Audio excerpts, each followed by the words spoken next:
hindi simple ang kaligtasan natin. Hindi simple.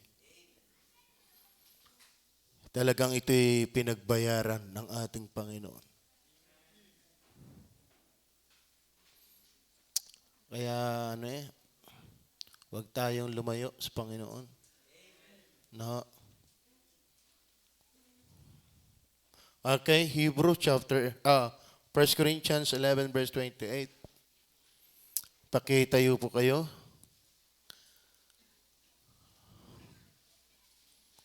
Sabay-sabay po. Basa. But let a man examine himself, and so let him eat of that bread, and drink of that cup. Tayo po'y manalangin. Panginoon Diyos sa langit, salamat sa iyong ginawang pagtitiis hanggang kamatayan. Tunay na hindi biro, Panginoon, na kami maligtas. Ito'y bunga ng pagpapakababa ng Diyos na katawan tao. Hinamak, pinarusahan, nagtiis, hanggang namatay. Hindi karaka-raka ang kaligtasan. Hindi ito basta madadakma, hindi ito basta pwedeng angkinin. May ginawa. Hindi kami ang gumawa. Ikaw ang gumawa. Panginoon, hindi namin talaga kaya yun. Yung hinahagupit ay walang galit. Parang tupa sa patayan na tumahimik. Itinahimik ang kanyang sariling karapatan para sa katubusan. Ikaw lang ang makagagawa niyon para sa amin. Salamat. Ginawa mo yan. At ang kaluwalhatian ay sa iyo. Dahil wala kaming bahagi. Kaya salamat, Panginoon. Kami po yung pagpalain ng iyong mga salita. Patuloy na patawarin sa aming mga raming pagkukulang sa iyo. Sa pangalan ng Panginoong Jesus. Amen.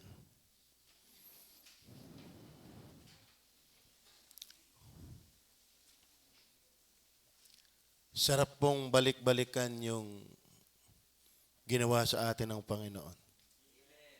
Masyado kasi tayo nadadaya ng bagay na mayroon ang lupa na para bagang nawala na yung pinakamahalagang naganap sa krus ng Kalbaryo.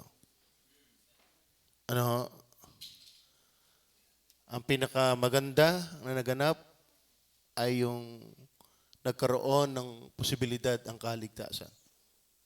At yan ay bunga ng pagpapakasakit ng bugtong na anak. Meron pa ba tayong higit pa na pwedeng makamtan sa kapatawaran ng Diyos? Kung naibigay niya yun, tayo ligalig na ligalig. At tayo ay parang daling-daling hadlangang maglingkod sa Diyos.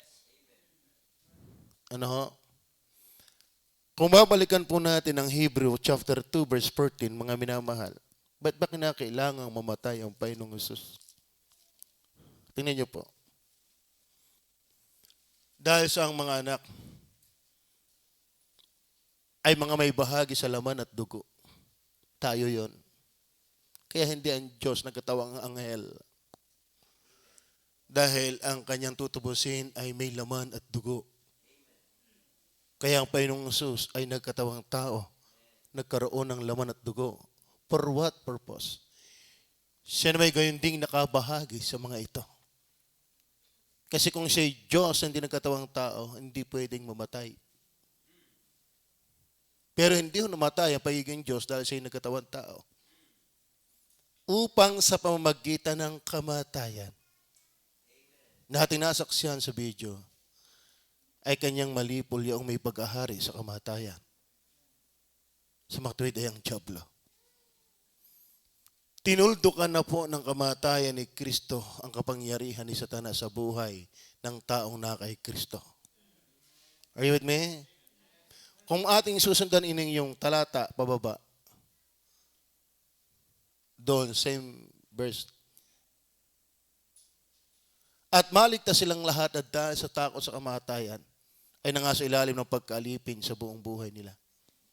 Ay mga kapatid, ang bagaman likas sa tao yung instinct na matakot sa kamatayan, pero sa totoo na, hindi na 100% dapat ang mananampalatay takot mamatay. Dahil kinamatayan na ni Kristo yan para sa atin. At si Kristo ay patotoo na may pagkabuhay na mag-uli. At ang maganda na sa atin, ang lahat na kay Kristong namatay ay may mas magandang nakalaan para sa atin. No? So, ang Panginoon ay nakatikim ng kamatayan para sa ating mga mamamatay. Para tayo ay wag na matakot doon kung maaari. Are you with me? So, hindi biro ang ginawa na kaligtasan, mga minamahal. Hindi biro. Yung koronahan ka lang ng tinik ay ay awan. Mabigat yun. Tama? Yung luran ka. Yung ipako ka sa cross. Na hindi naman niya kasalanan. Kaya inyong aralin, inyong bulayin. Kaya ang Panginoon ay maliligtas tayo sa Panginoon. Dahil siya inosente para sa mga makasalanan. Actually, sa Isaiah, tingnan din natin, part of my introduction sa ating pag-aaral. Ang ating text po ay nasa 1 Corinthians 11:28, pero nais ko lang balikan yung ginawa ng Panginoon. Sinong naniwala sa aming balita at kanino nahayag ang bisig ng Panginoon? Sapagkat siya'y tumubo sa harap niya, na gaya ng sariwang pananim, at gaya ng ugat sa tuyong lupa, walang anyo o kagandahan man. At pagka ating minamasdan siya ay walang kagandahan na mananais tayo sa kanya. Dalawa po ang implikasyon nito. Hindi ho siya naging kaaya-aya para sa Hudyo na tanggaping hari. Dahil hindi yun ang expected nilang king. Ba't ganyan ang nangyari? So hindi siya acceptable for the Jews. Even until now, hindi naniniwala ang Hudyo na yung Messiah na katawan tao sa panahon ng ito, ng Panginoong Hesus, ay siya yung Hudyo na hari. Kasi hindi yun ang expectation nila eh. Kaya ang Panginoon ay hindi naging acceptable sa mga Hudyo. Pero ang isang implikasyon nito, nung buhatin talaga niya ang ating kasalanan, walang kanasa-nasa sa Kanya. Ang ibig sabihin mga kapatid, ikaw sa pagiging makasalanan, walang kanasa-nasa sa iyo ang Diyos. Are you with me? Wala siyang nagugustuhan sa iyo. Dahil ang Panginoong Hesus nung buhatin ang ating kasalanan, ang Diyos, ang Panginoong Hesus, ay walang mananasang anuman sa Kanya. Pwedeng pantatlo palang implikasyon yung naging itsura niya. Nung haplitin, tingnan niyo po, sabi ng verse 3, siya'y hinamak at itinakwil ng mga tao, isang taong sa kapanglawan at bihasa sa karamdaman, at gaya ng isa ng pinagkublihan ng kanilang mukha ng mga tao, na siya'y hinamak at hindi natin hinalagahan siya.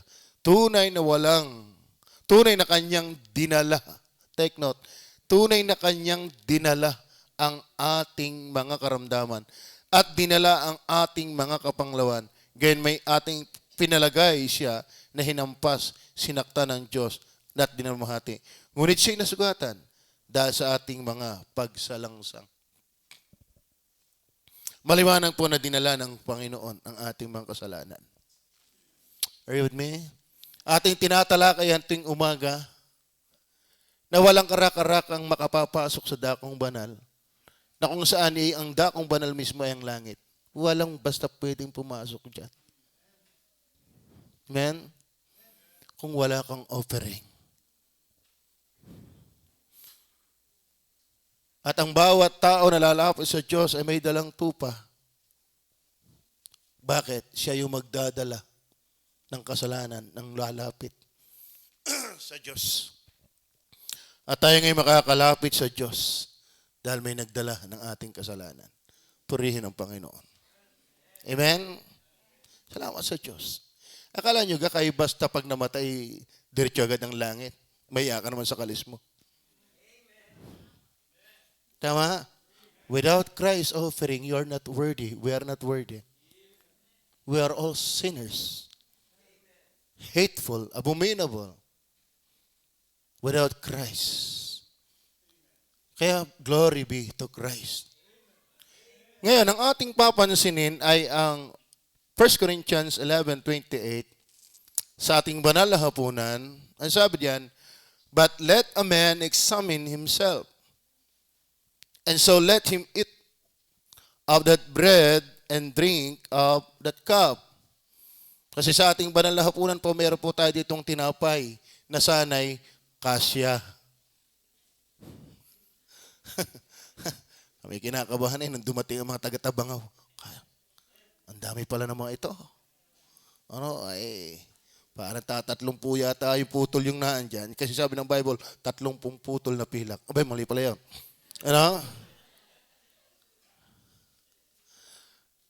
Yun po yung simbolo. Alam po natin ng katawang pinagputol-putol. Ito yung katawan, yun nga po yung pinarusahan. Kasi alam mo, ang gusto kong, siguro susunod, i-maintain natin yung film na, talagang kitang-kita natin paano siyang pinarusahan. Para kitang-kita natin kung ganong kagalit ang Diyos sa kasalanan.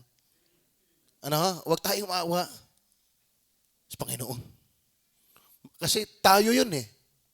Ibig sabihin, ganon katindi ang galit ng Diyos sa kasalanan. Nung buhatin ng Panginoon ay siya ang kinagalitan ng Ama. Siya ang sumangga sa atin. Di kayo, para yung mga pelikulang babarilin yung asawa dahil sa pagmamahal ng asawa ay niyakap, parehong patay. Hindi naman nila alam ng bala ay malakas eh. Pero ang puntos, pagka mahal mo, sinasangga mo ang katawan mo. Ang Panginoon, dahil sa tayo kanyang minahal, siya ang sumangga sa atin sa galit ng Diyos. Are you with me? Gusto ko yung film na yun, yung talagang siya, kita mong, okay, yung harap, yung likod, kung paano ang mukha niya ay tagmak ng dugo. Ganun, nagtiis siya. Para malitas. Yun po inaalaala natin sa tinapay at dugo. Pero ano pupunahin po natin dito? But let a man examine himself, and so let him eat. Meron po ditong pag-itan. At yun po yung forgiveness. But let a man examine himself, and so let him eat. Ibig sabihin, hindi ko kasi kara-karaka, dahil ang Diyos ay banal, pwede na agad tayo magbanal hapunan. So, totoo po. Kaya dapat ho tayo laging may pangingimi pagdating sa Diyos. Hindi tayo hindi bara-barabay ang Diyos. Laging re-respetuhin natin. Maging sa banal hapunan, hindi basta sakmal agad ang tinapay. Higop agad ang ubas. Ang sabi, let a man examine himself. Pero bakit? And so let him eat. Doon sa sa pag-ita na yan, andun ang prinsipyo ng forgiveness. So yun natin pag-uusapan ngayon, God's forgiveness in the Lord's Supper. Ang pagpapatawad ng Diyos sa atin sa banal na hapunan. Napakahalaga po ng pagpapatawad ng Diyos niya. Forgiveness sa salitang Grego, bigyan natin yung kahulugan, yan po'y kalayaan.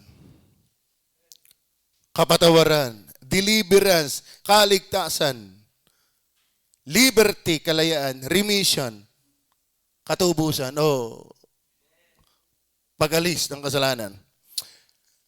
Ngayon, dahil ang ating context ay tumutukoy sa church, napakahalaga din po niya yung tinatawag na forgiveness. Bakit? Kasi hindi naman po impyerno lang ang pinag-uusapan pagdating sa kasalanan. Meron din pong konsekwensya ang kasalanan maging sa buhay ng mananampalataya. Tama ba? Tingnan niyo po ang verse 29 to 31. Yes, tama pong tayo napatawad na sa ating mga kasalanan. Hindi na tayo sisingilin dahil si Kristo na ang nagbayad para sa atin. Pero mga kapatid, bilang mananampalataya na hindi nabubuhay sa esensya ng pagiging pinatawad at nabubuhay sa kasalanan, may consequence din po yan. Are you with me? So dito papatak po na dapat tayo ay nahingi ng kapatawaran kahit ligtas na.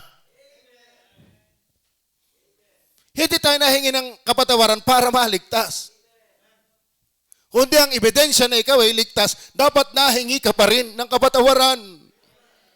Huwag mong sabihin naging Kristiyano ka, hindi ka na nagkakamali. Are you with me? Huwag mong sabihin Kristiyano ka, hindi nakakapag-isip ng masama. Nakakapagsalita ng masama, nakakapag-ugali ng masama. The evidence na ikaw ay pinatawad, patuloy kang nahingi ng tawad. Are you with me? Tingnan niyo po ang talata, verse 29 to 31. Ganito po sabi ng Biblia. Sapagkat ang kumakain at umiinom ay kumakain at umiinom ng hatol sa kanyang sarili kung wala ang pagpapatawad. Instead of blessing, chastisement. Ano ba sabi? Kung hindi niya kinikilala ang katawan ng Panginoon, let us give reverence, respect to the body of Christ na sinisimboluhan ng tinapay. Huwag kang basta lantak na lantak dyan. Are you with me? Ngayon, ano pagsabi pa ng verse? Tuloy natin. 30. Dahil dito'y marami sa inyo ang mahihina at mga masasaktin. At ito na naman tayo. Holy hour. Ano? Kanina pang umaga itong pinag-uusapan natin.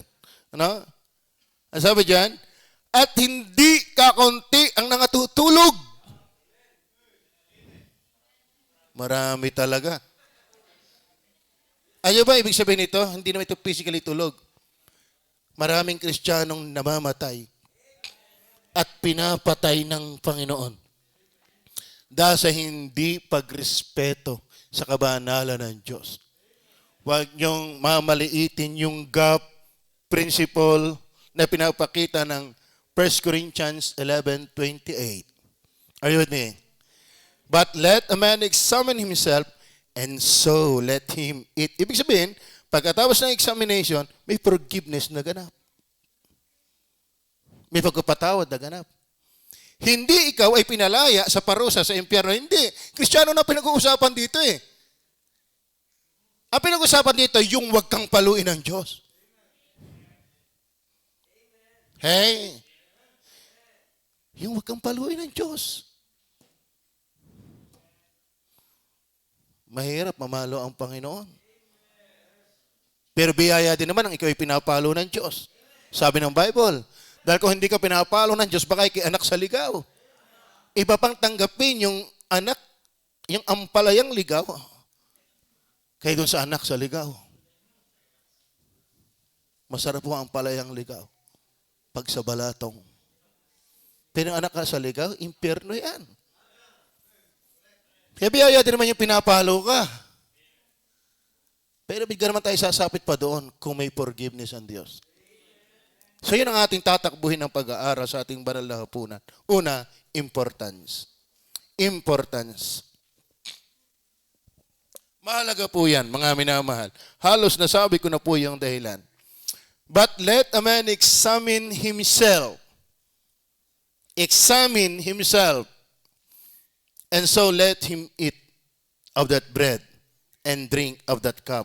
Sapagkat dito kung previous verses, pinagputol-putol tinapay, gawin ito sa pag-alaala sa akin. Pero bago ikaw uminom ng ubas o ng tinapay na kakanin, ay pakisiyasat muna ng sarili at saka kumain. Ibig sabihin, hindi naman pinagbabawal na hindi ka kumain. Pero bago ka kumain, search yourself. Examine yourself. Saka ka kumain. So, ibig sabihin, yung pag-ita na yon, may naganap na kapatawaran. Yan ang ating pinuntas ay importance. Bakit mahalaga? Tignan niyo po ang sabi diyan, verse 29. For he that eateth and drinketh unworthily, dahil hindi mo in-examine na yung sarili, anong ginagawa? Sabi, eateth and drinketh damnation to himself. Kapag ikaw ay larga na lang ng larga, ikaw ay parabay na lang, hindi man lamang sinayasat ang sarili. Tayo, halimbawa, magbabanal na hapunan. Yung pang basta inilagay ang tinapay, sa tingin mo, ayos ka ba? Na basta ka lang kakain?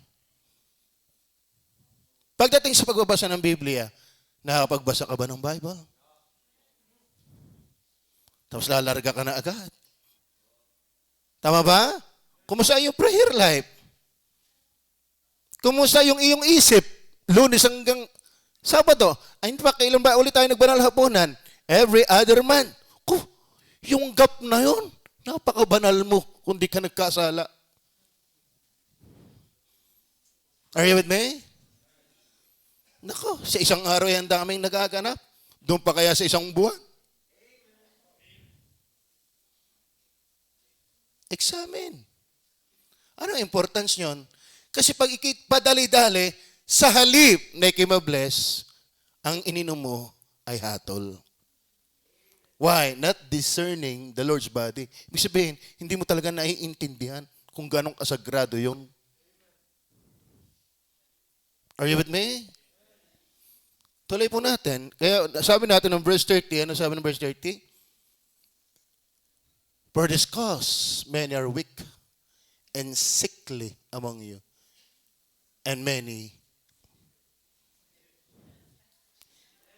sleep.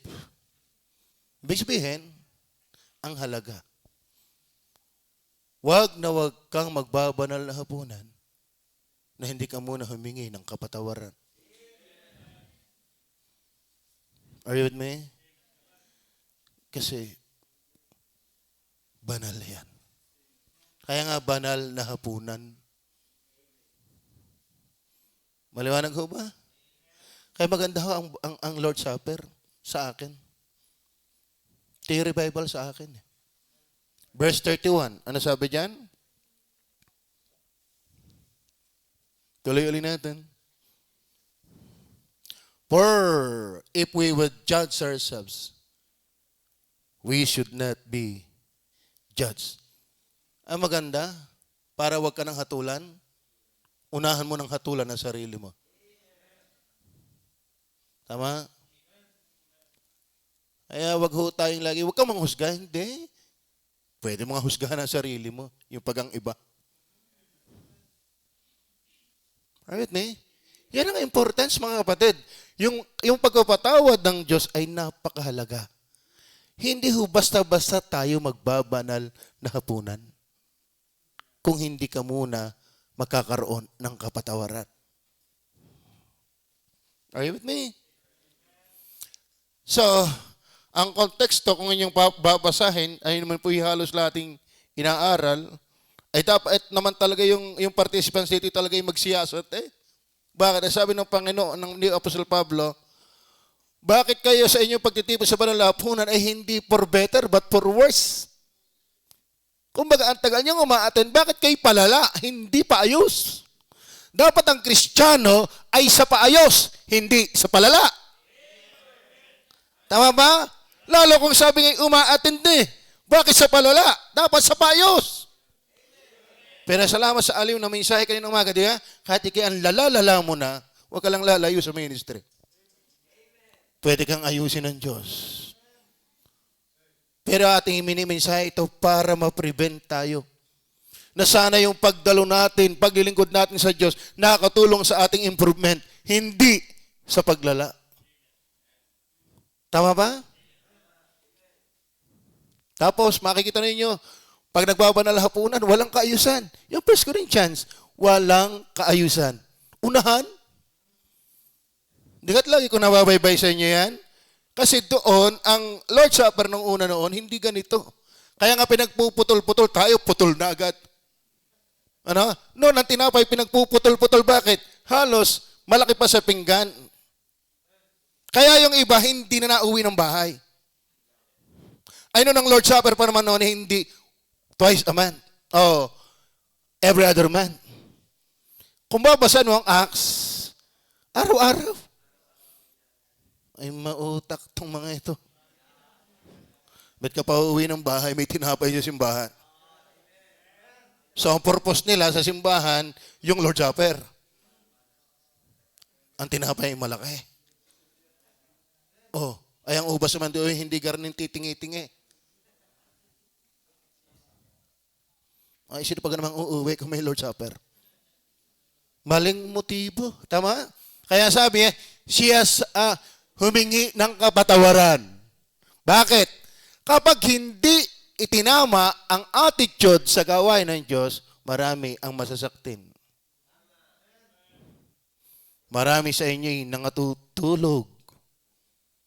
Aircon kasi. Alaala ko nung kami umatan kay Pastor Benny Abante. Wag na. Ano? Talagang ako'y may wala din ang antok ko eh. Kala ko'y ako na eh. So, mahalaga po yan. Hindi lang po sa pang Lord's Supper, lalo na pagdating sa kaligtasan. Actually, mga kapatid, walang pupunta ng langit na hindi napatawad muna sa kasalanan. Tatandaan niyo yan. At huwag mong sabihin mabait ka. Hindi ka nangangailangan ng kapatawaran. Yung pinakamabait na sa inaakala mong nabubuhay sa daigdig, kailangan mo ng kapatawaran. Dahil isa kang makasalanan. Kung may mabait lang kung tingnan, paano yung puso mo?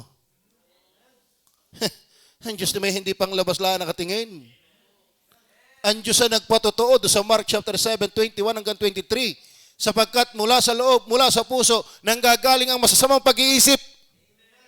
Abay kapid. Ang lahat ng karumihan nanggagaling sa puso. Kahit pa ang pino-pino mong gumalaw pang labas. Pero balahuti ka pagdating sa loob. Yung pinakamabait ng kilala mo, kailangan ng kapatawaran. Sapagkat sabi ng Biblia, walang matuwid, wala kahit isa. At kung ikaw ay hindi pa ligtas, hindi ka talaga pwede pa sa banal na hapunan. Kasi ang ating banal na hapunan ay sa mga ligtas. Doon sa napatawad na sa mga kasalanan. Bakit? Nagsisi eh. Ay ako'y ligtas sa pastor pero hindi ka pa naman baptized. Announcement na, uunahin ko na. Ang ating banal na hapunan ay hindi katulad ng ating kinamulatan na parang pwede sa lahat. Kaya nga meron tayong anong picture ng Last Supper? Ano? Tenyot, ilan ang tao doon? 12. Bakit? Hindi nag-invite. Kung para sa lahat. Yun ay para sa church. Tama? Pag sinabing church, ligtas na baptize. Kaya kung ikaw ay ligtas pa lang, hindi ka pa naman baptize, bigyan may kayo pa magpapabaptize na agad.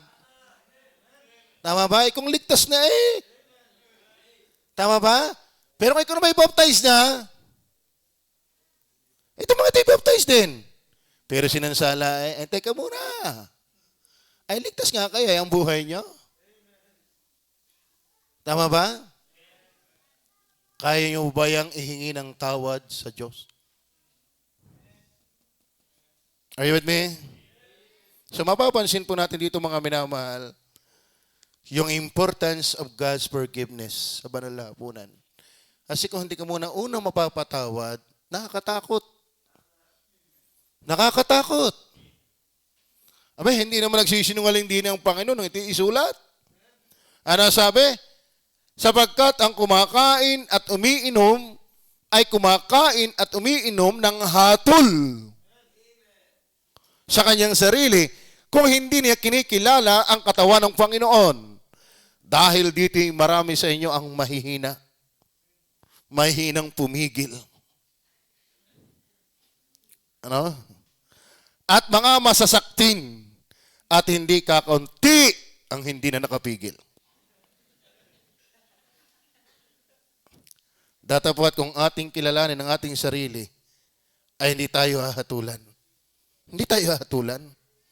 Ibig sabihin, ang halaga, kung ikay mapapatawad muna, hindi ka magkakasakit, hindi ka manghihina, hindi ka papatayin. Alin ang gusto mo? Yung matuloy yun o wag matuloy yun? Mapatawad ka muna. Tama ho ba? Ang pinag-uusapan natin, hindi kaligtasan na, kundi yung chastisement ng Panginoon. Pero kung hindi ka ligtas, mas lalo mong kailangan mapatawad ka. Ano ibig sabihin ng kapatawaran? Yung pinalaya ka, yung hindi ka nasisingilin, bakit? May nagbayad na sa ganang iyo. And that is the Lord Jesus Christ. Number 2, na nais ko pong ibigay sa atin, sa talatang ito, sa ating pag-aaral. Nasabi, but let a man examine himself. Not only importance, but also inspection.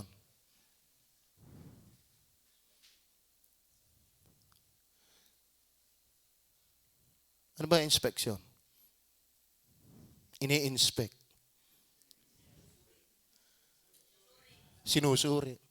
Sinisiyasat. Tama ba yun? Inspection, hindi infection.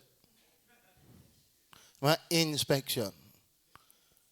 Ayaw po mga kapatid, hindi ka pwedeng patawarin kung hindi mo muna inaamin at sinisiyasat ang sarili mo.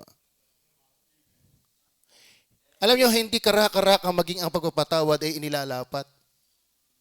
Doon sa hindi nagmamalay ng sarili, sa kasalanang hindi nasisiyasat. Are you with me? Sinisiyasat ho yan. Nasabi ng Biblia, but let a man examine himself. Kaya, and so let him eat. So, ibig sabihin, napatawad ka pag na-examine mo ang sarili mo. Are you with me? Ay, kumusta kung tayo ang magsisiyasat ng ating buhay? Baka naman tayo may galit na hindi maalis-alis. Baka naman ang ating cellphone ay puro Mobile Legend. Na kaya ka lang nakakapagbasa ng Bible ay naandito ka ngayon. Pero pag alis, Lunes hanggang Sabado, adik ka dyan. Ay mag-iingat ka, ang Diyos hindi nagbibiro dyan. Huwag mong lalaroin ang Diyos. Ang Diyos hindi na pabibiro, ano man kanyang itanim, ay kanyang aanihin. Tama ba?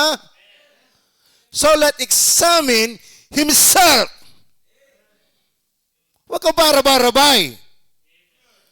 Kumusta ang ating buhay after ng ating last Lord's Supper? Tsak! Ang dami nating kinahumalingan dyan. Tapos basta ka lalantak? Examine first. Inspection. Not only forgiveness of God is important, but also you have to inspect yourself. Are you with me? Kumusta tayo? Magpakatapat lang tayo. Marami tayong isusuka. Tama ba? And don't expect forgiveness without first self-examination. How can you confess your sin without examining first yourself? Paano mo ikukumpisa lang kasalanan na pagsisihan na hindi mo naman matapat na siniyasat? Maraming pwedeng cellphone? Paano kaya tayong gumamit nito? Tama ba? Lagi ng paaro-aro ang mukha, kakaumay naman. Lagi ng laman ng Facebook. Ilagay mo yung talata at nakaka-bless pa yan. Pinapahintulutan ko kayo once a month. Pero yung lagi na nandyan, pagbukas ko ng cellphone, ayan na agad. Masama pa yung naka-short pa. Samang-sama na ba?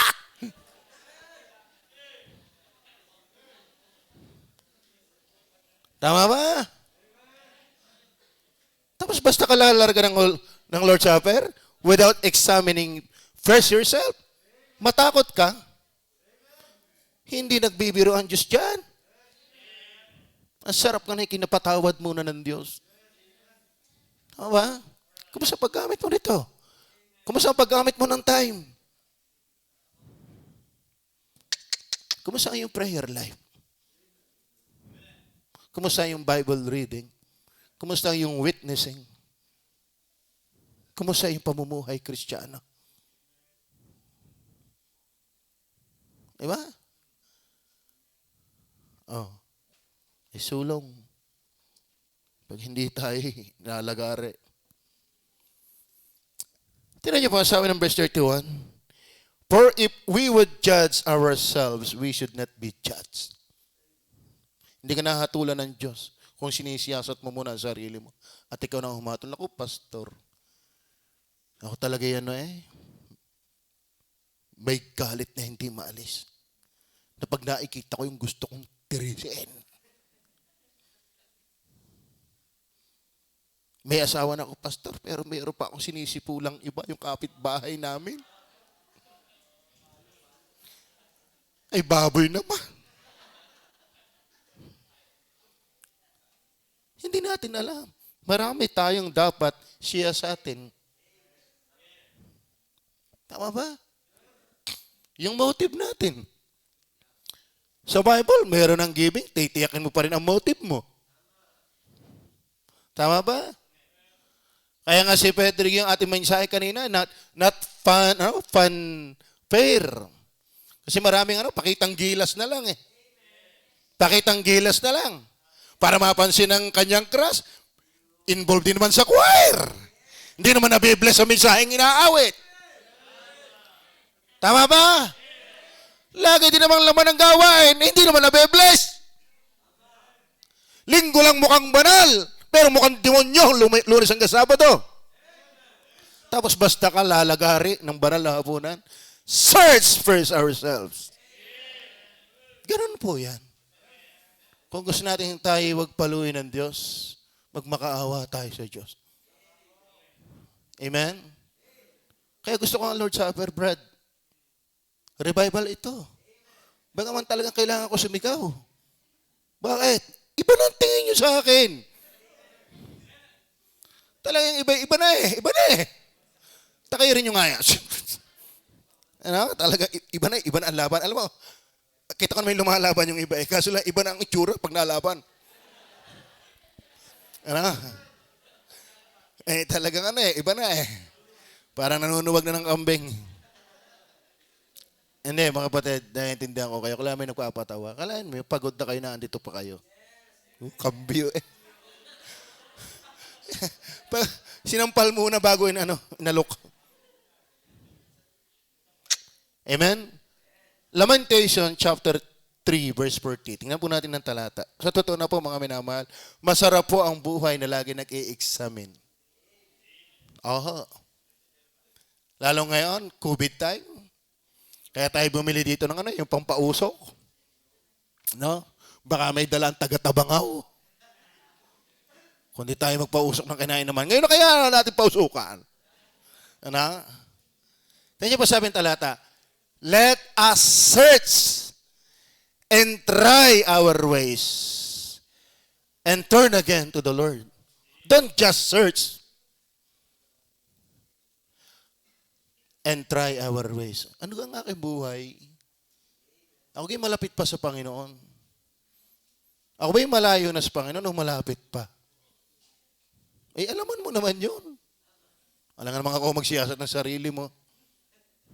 Ikaw magsiyasat ng sarili mo. Are you with me? Let us search and try our ways and turn again to the Lord. Nasa Bible po yan. Pinasasaliksik ang ating sarili. Lalo pag sa banal na hapunan. Inspection. Then, ito pa matindi na ating sisiya sa atin. Tingnan niyo po 2 Corinthians 13 verse 5. Examine yourselves whether you be in the faith. Prove your own selves. Know ye not your own selves how that Jesus Christ is in you, except ye be reprobates. Ang iyong igis sa lahat na siya sa atin, talaga nga bagang mananampalataya ka ni Kristo. Tama ba? Opo. Kita mo yan. Kasi pag ikay nag-aral, halimbawa, examen, titingnan ng concordance. Ano kung mga examen? May pipil-apan. Hindi, pagsisiyasat yan ng sarili. Ako gagay Kristiyano nga.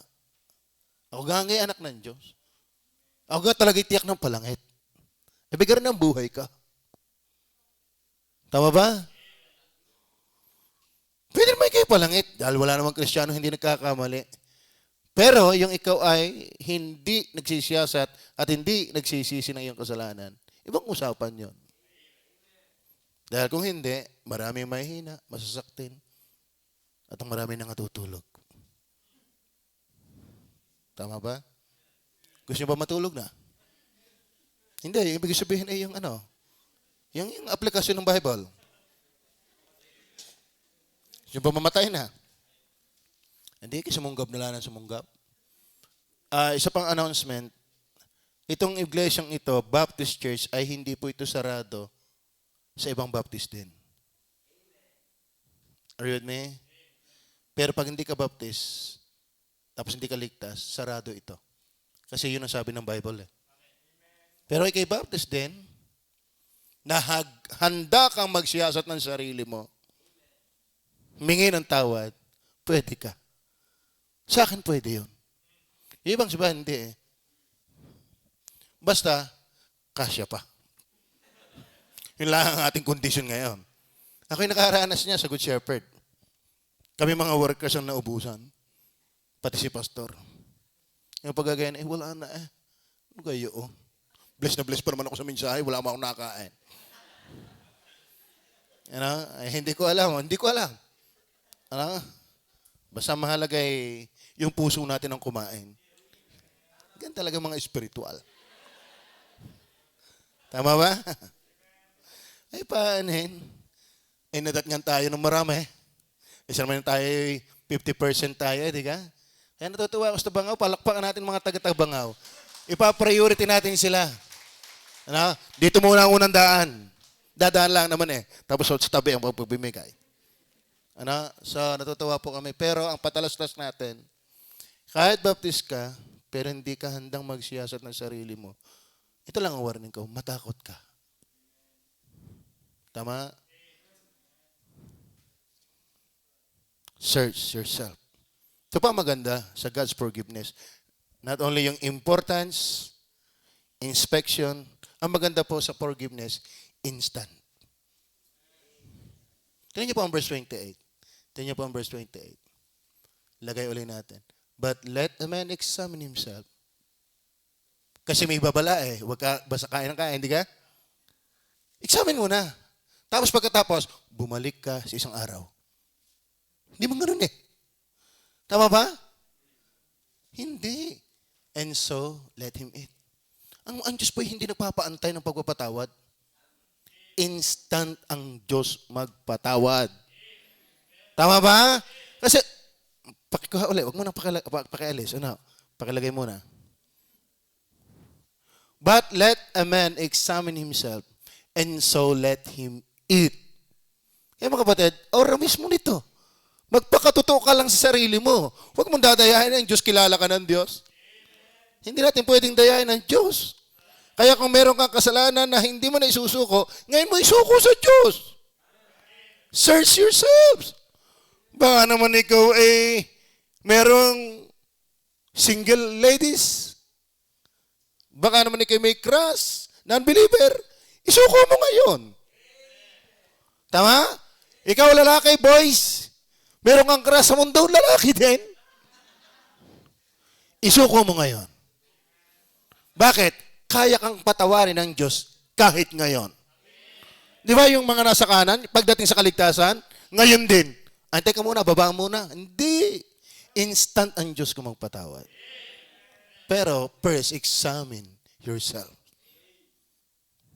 Amen? Kaya bigla ko tatagal pa dyan sa Mobile Legend niyan kung talaga pagsisisihan ko yan. Hindi ako tatagal dyan. Di ka? Tayo nagkakamali. Pero magtagal ka dyan, ay kayo may Espiritu ng Diyos. Baka wala kang sincere self-examination. Ang kailangan natin ay sincerong pagsisiyasat ng sarili. Ating sagarin. Ating talagang isa-isahin. Alam mo naman natin ating sarili, ikaw nakakakilala niyan eh. Ay, Panginoon, ako, garni ako. Sorry Lord. Expect, God can forgive you instantly. Bakit? But let a man examine himself and so let him eat. So, are you willing to examine yourselves and ask for forgiveness? Wala ho diyang pagpapalibang ginawa ang Panginoon. Kasi ang konteksto po na yan, naglo-Lord's Supper sila, nung oras na yon, nung time na yon, pinasiyasat sila, at magsisiyasat sila, kasi binigyan ng warning, so let him eat. Tama ba? Ano ibig sabihin yan? Instant. Tama ba? Ganyan po pagpapatawad ang Diyos. Instant. Basta sincero ka lang. Kaya bago tayo magbanal ng hapunan, nagsisiyasat muna tayo natin sarili. And please, wag tayo maglaro. Tama ba? Hindi ko sinasabing hindi tayo pwedeng magkamali uli. Pero sana iba na ang level. Not like before. Tama ba? Hindi for worse, but for better, as sabi ng Bible. Not for worse, but for better. Nagsisi ka, lumala ka lalo. Hindi yung totoo yun. Tama ba? Kaya ako iniwala, maganda ang banal na hapunan. Pinapaalala sa atin ng Panginoon. 1 John 1:9, alam po natin ang 1 John 1:9. Pakilagay po ng 1 John 1:9. Sa ulitin ko ha, kayo ang nakakaalam ng inyong sarili, hindi ako. Alam ko sarili ko. Kaya ako ang magsisiyasat ng sarili ko at ihihingi ko ng tawad yung aking mga pagkukulang. Kaya maganda akong laging nananalangin, sa totoo na. Kapag naging habit mo ang panalangin, hindi ka mabubuhay na kalyo. Bakit? Walang panalangin na hindi nagsisiyasat ng sarili. Yung totoong panalangin. At mahirap mo magtago ng kasalanan sa panalangin. Are you with me? In fact, hindi mo mai-enjoy ang presence ng Diyos kung sinungaling ka sa Diyos. Kaya, magandang tayong manalangin tuwing alas 6. Kabingi yung mga yan. Tingnan niyo po, 1 John 1:9. Kung ipinahahayag natin ang ating mga kasalanan ay tapat at banal siya na tayo patatawarin. Tingnan niyo kung ipahayag. Kung ating aaminin. After we examine ourselves, then confess our sins. And He is faithful and just na tayo patatawarin. Ang Diyos hindi madamot magpatawad. Ang sabi nga ng Bible, siya'y sagana sa pagpapatawad. Are you there? Hindi mo kayang ubusan ng pagpapatawad ng Diyos. Hindi mo kayang sairan ang pagpapatawad ng Diyos. Hindi kulang ang pagpapatawad. Ikaw ang kulang sa paghingi ng tawad. At huwag kang mahiyang humingi ng tawad. Sagyang alam ng Diyos na tayo marupok. Madaling lumimot. Sa Diyos na siyang may dulot. Totoo po yan.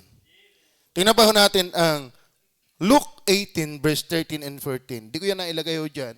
Habang ko namununood ng pelikula ay dito ko na aalaala itong talatang ito.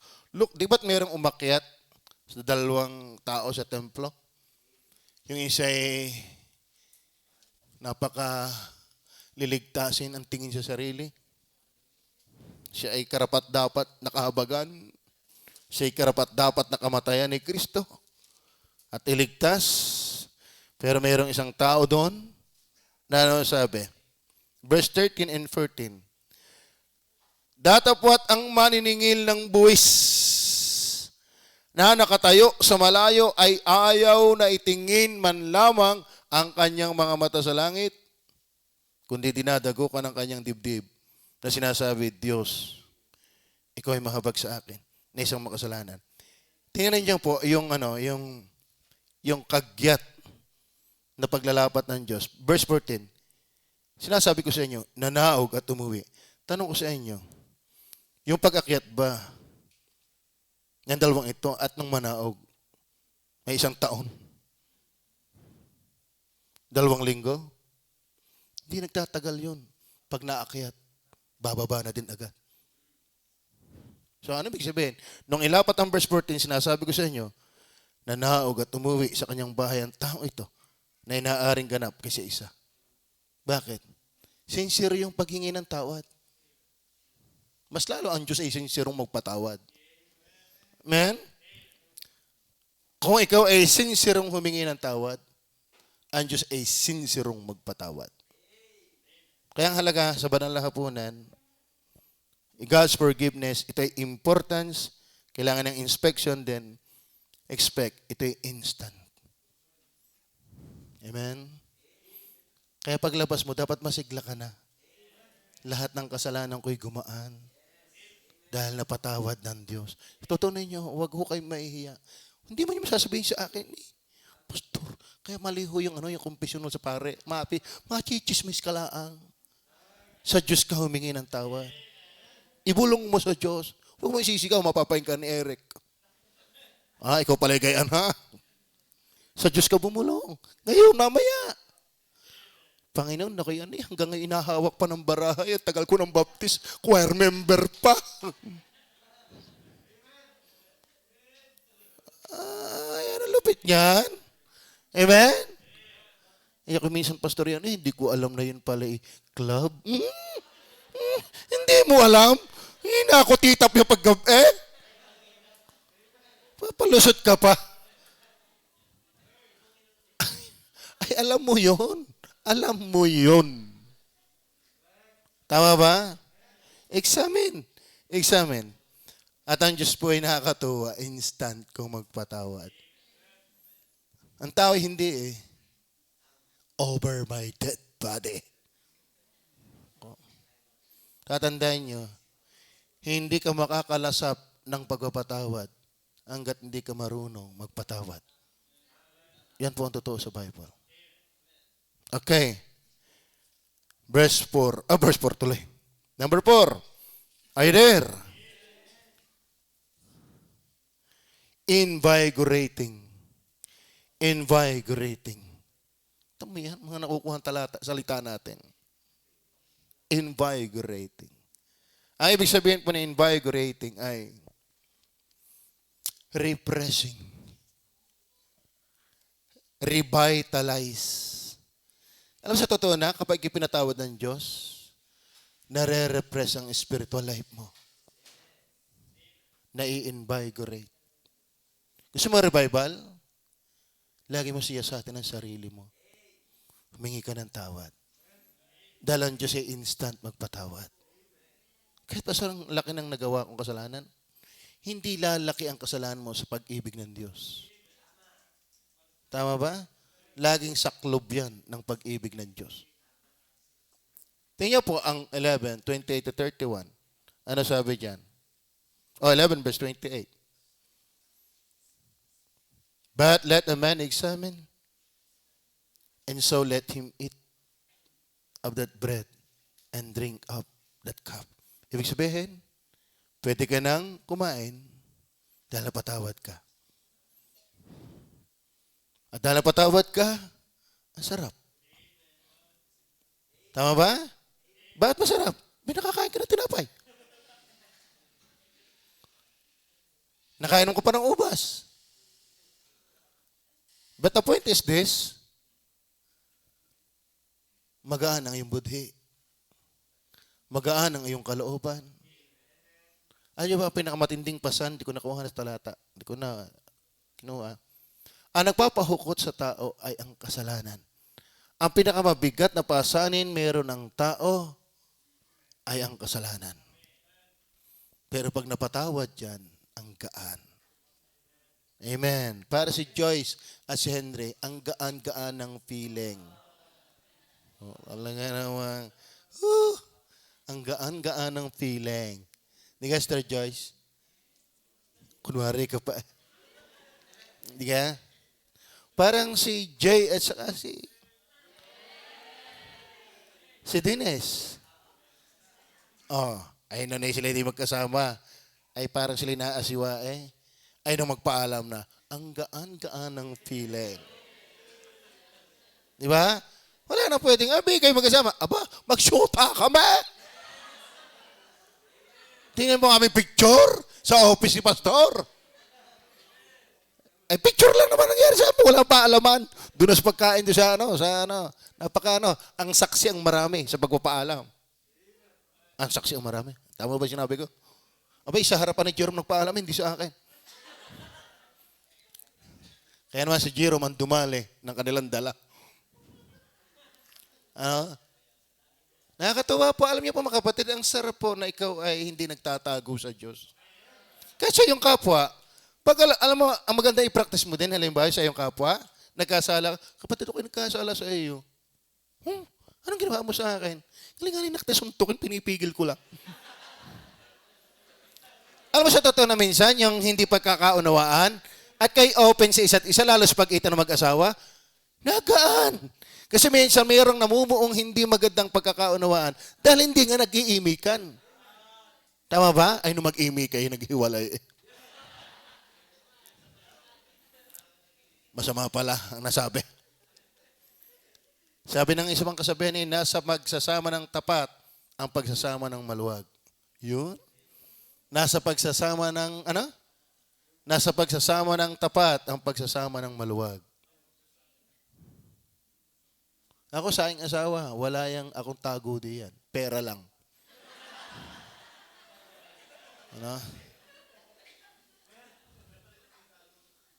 Wala yang hindi alam. Maging cellphone, wala. Wala siyang hindi alam. Ewan ko lang siya sa akin. Maganda ho yung ganun. Kahit sa pangkapwa tiga ang ganda. Yung nagpapakatotoo kapatid, ako'y nagkamali sa iyo. Ikaw din naman, gayon din. Nilalo sa Panginoon. Kayo ba'y handang mag-examine ang inyong sarili? Ano ibig sabihin, pag in-examine mo ng sincero, claim, nandiyo siya instant, magpatawad. Kaya paglabas mo, iba na. Di ba? Mas lalong hukot ka. Dapat hindi ganon. Dapat ang saya-saya mo. Paglabas, sarap ka rin gayon. Yun talaga ang ibig sabihin sumamba sa Diyos. Yung naalisan ka ng burden, nakalagan ka ng burden, kasi na-meet mo ang biyaya ng Diyos. Actually, yun ang worship na sinasabi. Tingnan niyo po ito'y atong pamilyar tayo sa talatang ito. Proverbs chapter 28 verse 13 and 14. Tingnan niyo po. Pwede nga pakitagalog natin muna. Ano sabi? Siyang nagtatakip ng kanyang pagsalangsang ay hindi giginhawa. Tingnan niyo yan. Kaya kinakailangan tayo umamin, mag-examine, hindi ka giginhawa. Si Adrian, di ba ko lang ba't dinakatan ngayon? Sabi ko, umatid tayo Lord Supper. Siya ho ay may pigsa. At para daw kayo maniwala, pinicturan. Nakagayaan. Ay talaga nga naman pamala ng paltik ang laki. Sabi ka, Pastor, bakit hinilis ko yung sakit na hindi ko nakaya? Ay hindi nalabas ang mata. Ay siya do'y kaang, ngal-ngal. Ay sundalo yon. Hindi ka, Kuya Alfred? Ay mo ang buhay, kung Kristyano ka, para kang may pigsa na hindi ka nagsisisi ng iyong kasalanan. Kasi yun ang nag-aantak sa iyong kaluluwa. Hindi mo naman kayang itago sa Diyos yan. Ba't mo itatago? Ihinginin mo ng tawad. Kaya walang Kristiyanong masigla sa Diyos na nagkikimkim ng kasalanan. Kaya sabi siyang nagtatakip. Ito ang maganda. Ito ang aking susi. Ito ang susi. Pag sa tao, magtakip ka. Pero pag sa Diyos, ibuyang-yang mo. Kasi ang tao, hindi mo kaya yan. Hindi mo kayang. Ang Diyos mapagkakatiwalaan mo na ngayong mali. Pero ang tao, hindi. Kaya pag sabihin may mga chismuso-chismusa,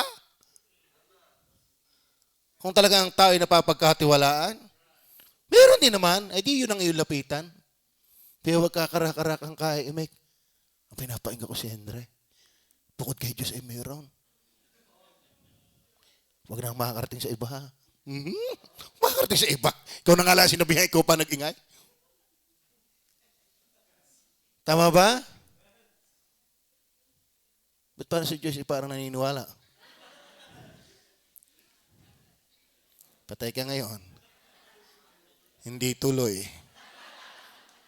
Pagpray po natin si Brother Henry, malapit na po ang kanyang kasal. August 25. Ano? So, siyang nagtatakip ng kanyang pagsalangsang ay hindi giginhawa. Christian, listen. Paglabas mo ng simbahang ito, ang saya-saya mo. Kapag nagsiyasat ka, wala kang ititira. Lord, ako ito. Are you with me? Ang tagal ko nagkapera, hindi mo lang ako nakapag-tithes. Talagang pigsa yan. Ketong pa yan. Are you with me? Sabihin ko sa inyo, ang daming dapat silipin ng ating buhay. Ay, huwag mo naman sisihin na habang buhay kung hindi ka nga nakapagtapat nun. Ay, di babawi ka ngayon, kaya nga nahingi ka na ng tawad. Tama ba? Kasi kung mananatili ka dyan, paano ka giginawa yun, no? Siya nagtatakip ng kanyang pagsalangsang ay hindi giginawa. Ngunit, ang nagpapahayag at nag-iiwan. Ay, pinagsisihan mo na, di, magsikap ka naman. Tama ba? Nang mga yun ay magtatamo ng kawan. Verse 14. Tingnan niyo po ang verse 14. Yan. Parang lumabas na ang mata. Di ka na sarap? Yung lumabas ang mata. Kaya ba nakaranas ng ganoon? Ako'y nakaranas ko ng ganyan. Upo na nga lang ang kaya ko. Doon pa dumali. Hanggat ako'y meron nun, nakahiga ako. Ay nang lumabas naman. Success. Kaya ba nakaranas nun? Pag sa hirap na yun, pag hilaw pa. Yung hilaw pa, may tinatawag kasing hinug na eh. Ay pag yung talagang, babago to, parang ngipin, yung bulok ng ngipin. Kaya ginakaranas nun. Yung kapatid ko pag nagkasakit ng ngipin, ako'y, magkakagulo kami dalawa eh. Ako'y nakikinig ng Diego Bandido, ay pinapapatay ang radyo. Patay mo yan! Hindi ako makatulog kasi sakit ng ngipin ko. Ngipin lang. Ako'y nakikinig ako ng Diego Bandido eh. Ay talaga yung tawag namin si Barok, yung Barok na yun, yun talaga siga eh. Inalis nga ang kasit tinakbo ayun. Ay mahahabol ko gayo. Di ka? Gayon lang naman simple pag kami nag-aaway, itakbo mo. Talagang payapa agad ang buhay. Sa isip ko na parang ngipin. Alam mo, nung ako na. Nung bata kami, ako nakapag-toothpick ng pardible. Sana wala akong sira ang ngipin ko, wala sanang bunot. Isa lang. Yun. Na-toothpick ko ng pardible. Nagkasugat. Ang sakit nga pala. Ang sabi ko, patayin mo ang radyo. Masakit nga pala. Minsan ang dali magsalita sa iba dahil hindi pa nararanasan eh. Di ba? Masakit nga pala. Masakit. Ay paga ito, yung mukhang pagana ng are na magapa. Masakit. Ganyan no, dapat ang kasalanan. Dapat hindi tayo maginhawa. Hanggat hindi nabubunot. Pero kung ikay naglalaro at parang masaya ka pa dyan, paano may kukumpisal yan? At saka paano ka magiging tapat sa pagsisiyasat? Are you with me? Tignan niyo po, sa aming talata, masaya ang tao. Gusto niyo ba ng masaya? Parang nabunot yung ngipin, pumutok na, nawala na ang mata. Praise the Lord. Ang ginhawa ng pakiramdam. Magsiyasat tayo, hihingi natin ng tawad. Paglabas mo, what a difference. Kasi ang Diyos ay instant kung magpatawad.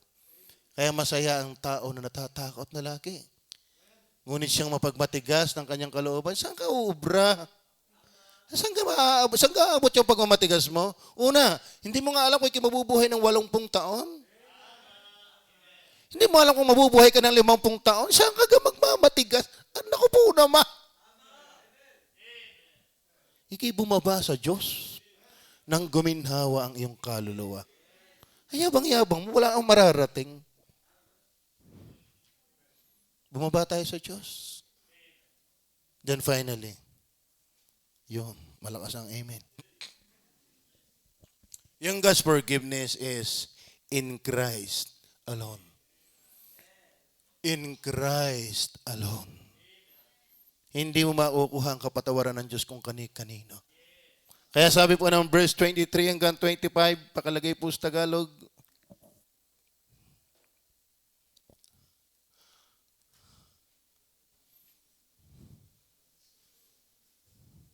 sapagkat tinanggap ko sa Panginoon ang binibigay ko naman sa inyo. Nang Panginoong Hesus ng gabing siya ipagkanulo ay dumampot ng tinapay. At ang siya'y makapagpasalamat, ay kanyang pinagputol-putol at sinabi, ito'y aking katawan na pinagpuputol-putol dahil sa inyo. Tatandaan natin ang Hebrew 2 verse 14, siya'y namatay para Satanas di makapaghari sa atin. Bakit? Sa kamatayan, inilibing niya ang ating kasalanan. Dahil pagdating sa ubas, verse 25, at gayon din naman, hinawakan ang saro pagkatapos na makahapon at sinabi, ang sarong ito isang bagong tipan sa aking dugo. Gawin niyo ito sa tuwing kayo magsisiinom sa pag-alaala sa akin. Tanging katawan na kung saan doon galing ang dugo, ang kapatawaran. Amen? Kung di ka paligtas, si Jesus lamang ang pag-asa mo para mapatawad kasi ang kasalanan. Kung ikaw naman gusto mo patawad kahit Kristiyano na, si Jesus pa rin. Yung kanyang dugo. Kaya first John 1:29, ano sabi ng John 1:29? The next day, John seeth Jesus coming unto him and saith, behold, the Lamb of God, which taketh away the sin of the world. Si Kristo ang nag-aalis ng kasalanan. Hebrew 9:22, and almost all things are by the law purged with blood, and without shedding of blood is no remission. Kaya kay Christ alone. Amen? Walang ibang paraan para ibigay ang ating kapatawaran na kay Kristo lang yan.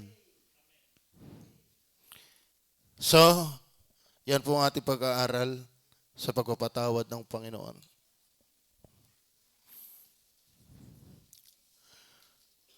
Napakahalaga po niyan. Magsiyasa tayo nating sarili. Yan po'y makakamtan natin kahit ngayon. At ang ebidensya na nakamtan mo ito ngayon, paglabas mo, iba ka na. Dahil napatawad ka sa iyong mga kasalanan. Huwag mong lagyan ng reservation yon. Paglabas ko, di na ako makakapag-Mobile Legend. Pinanghihinayangan mo yon. Dapat yung kasalanan, di pinanghihinayangan yon.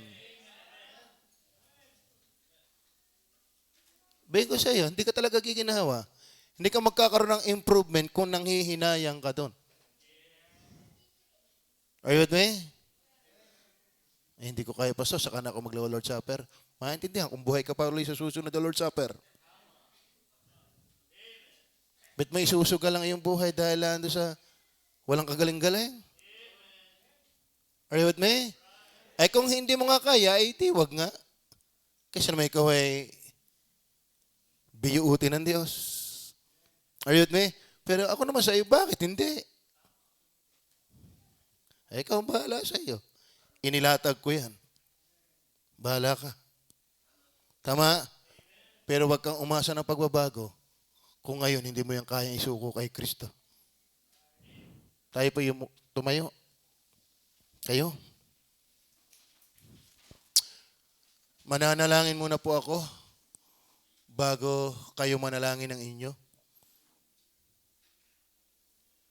na pagsisiyasat ng sarili.